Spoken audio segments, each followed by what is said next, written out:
Sue, order. Sue Moroney. Thank you, Mr Speaker. Well, New Zealand should be very nervous after hearing that speech, because that was the National Party exposing that they just think the market fixes everything. They can sit there and do nothing and be the do-nothing government that they have been and they plan to continue to be, and she'll just magically be right. Well, New Zealanders are looking for leadership and they are looking for a plan. That speech exposed that the government has neither leadership nor a plan for fixing the growth in the economy that we need to get going. So New Zealand's going to have to look to this side of the House for that. But I want to speak about something that you won't hear the government speak about anytime soon, that they should be speaking about, and that is the ACC levies for motor vehicle registration levies, because that should be a good news story for the government. It should have been one where they said, hey, isn't it great everyone's got to cut in their levies, but it has been a slow motion car wreck instead, and that's why you won't hear them talking about it. Because the truth is that their shambolic model has meant that the owners of 1 million vehicles are paying on average $40 more a year than what they would have if the minister had left the system alone and hadn't meddled with it. But boy, has she ever meddled with it. And she's meddled it in with a way where it is in complete and utter chaos.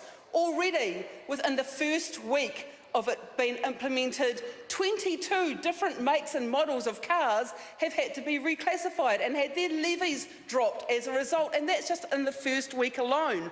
In order to get that change, the minister had made such a mess, this is Nikki Kaye, she'd made such a mess of bringing the regulation in that she had to take it back through Cabinet and get the Governor-General to agree to every single one of those 22 models being changed, and she's going to have to do that time and time again, because now already that's increased to 24 models, and I confidently predict it's going to climb from there, because I keep getting emails from people telling me of the battles that they are having ACC over their vehicles that they know are safer than what the levy system that Nikki Kaye has put in place suggests. And I know that she's getting those emails again. There are hundreds of people who are laying complaints with ACC over the shambles. Why are they doing it? Because it's confusing, it's flawed, and it's unfair.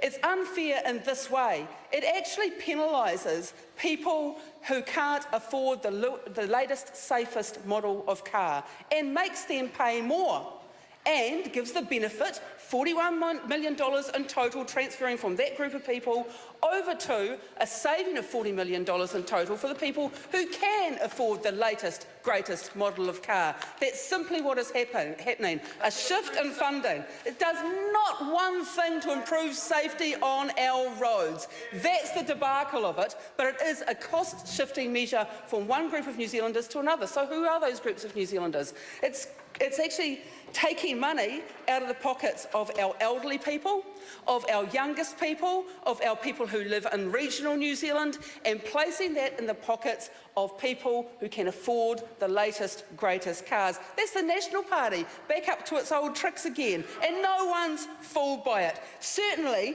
the writer of the Dog and Lemon Guide, Clive Matthew Wilson, he's not fooled by it. He's an expert in these matters, and he's called for the whole system to be scrapped.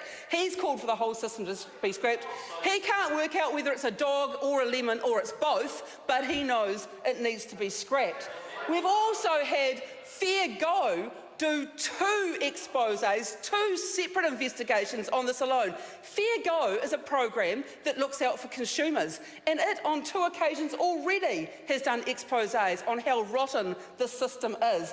But Fair Go's even worked it out. They said, good on the government for changing what its mess that it's made so far, but they said, here's the other models they haven't even got near yet. The Hyundai Getz, the Hyundai Kai Sportage, the Mazda Daimio, the Nissan Dualis, the Daihatsu Terios and the Subaru Tribeca, and I can add 10 or 20 more model names onto that. So good luck to the Minister. She's going to spend a lot of time going back and talking to her Cabinet ministers on a frequent basis, bringing forward model after model after model that she's going to have to get them to change, she's going to have to get the Governor-General to change, and then she's going to have to account for them for the loss in revenue and ACC levies as a result of her botch-up.